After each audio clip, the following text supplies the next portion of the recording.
যে কোনো ক্ষেত্রে কারো হক যদি নষ্ট করেন তাহলে আপনি কি জানেন আল্লাহর যে হক ইবাদত করার যোগ্য কে আল্লাহ। আপনি আল্লাহর হক যদি কোনো বান্দাকে যদি দেন তাহলে আপনি কি জানেন কার সাথে জুলুম করলেন আল্লাহর সাথে জুলুম। আর এই জুলুমটা সবচাইতে বড় পাপের অন্তর্ভুক্ত। ইন্না শিরকা লাযুলমুন আযীম।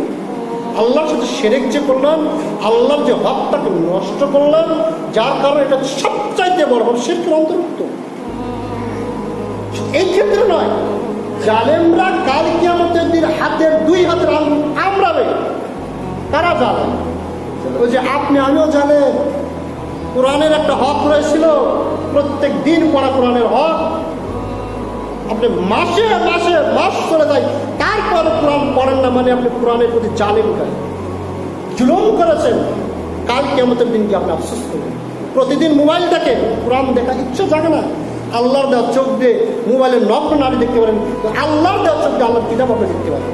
এই চোখের প্রতি আপনি জালেম জুলুম করেছেন। চোখ দেখবে আল্লাহকে, সারাটা দিন ফেসবুকের নোংরা নারীকে দেখে এই চোখ দেখবে আল্লাহকে দেখবে না। কিভাবে আল্লাহকে দেখবে? একজন বড় ব্যক্তি, বড় আলেম একজন ব্যক্তির জীবনীতে পাওয়া গেছে তিনি যখন কনফারেন্সে বসতেন সবসময় মাথা নিচু করে থাকতেন।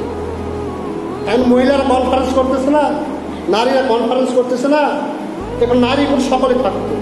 মনে করেন দাওয়াত খেতে গেছে বিয়ে, মহিলা না পুরুষ নারী একত্রে চলাফেরা করে না, সবসময় নিচু করে থাকতো সবসময়। এক ব্যক্তি বললেন যে আপনি সবসময় নিচু করে কেন থাকেন, সবসময় নিচু করে কেন থাকেন? তিনি বললেন যে চোখটাকে নিচু এই জন্যই থাকি যে আল্লাহকে দেখার আমার খুবই শখ।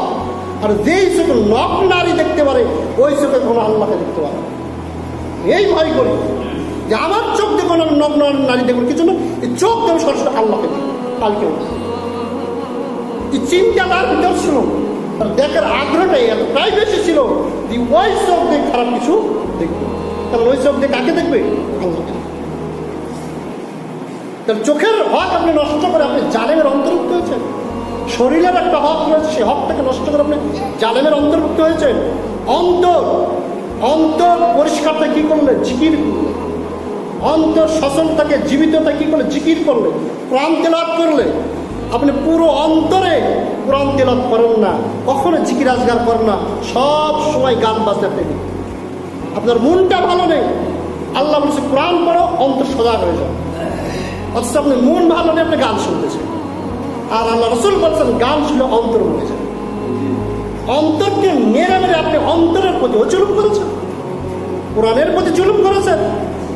আল্লাহর ইবাদত বন্দেগী না করে আল্লাহর হকগুলো নষ্ট করে আপনি জুলুম করেছেন।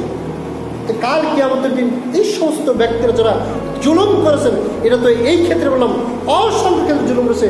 আপনার বোনের প্রতি আপনি অন্যায়ভাবে জুলুম করেছেন, আপনার মেয়ের প্রতি অন্যায়ভাবে জুলুম করেছেন, আপনার ছেলে মেয়ের প্রতি জুলুম করেছেন। কি জুলুম? আমি দিনের ক্ষেত্রে বোঝাই কি জুলুম। প্রত্যেকটা সন্তান ভূমিষ্ঠ হয় মুসলমান, দিনই ফিতরাতের উপর জন্ম লাভ, কিন্তু তার বাপ মা তাকে অগ্নিপূজক বানায়, বাপ মা তাকে ইহুদি বানায়, বাপ মা তাকে খ্রিস্টান বানায়, বাপ মা তাকে বেনামাজি বানায়, বাপ মা তাকে মুশরিক বানায়, বাপ মা তাকে খারাপ পথের প্রতীক বানায়। আপনিও বেনামাজি দেখে দেখে আপনার ছেলেও বেনামাজি। আপনিও কোরআন পড়তে পারেন না, আপনার ছেলেও কোরআন পড়তে পারেন না।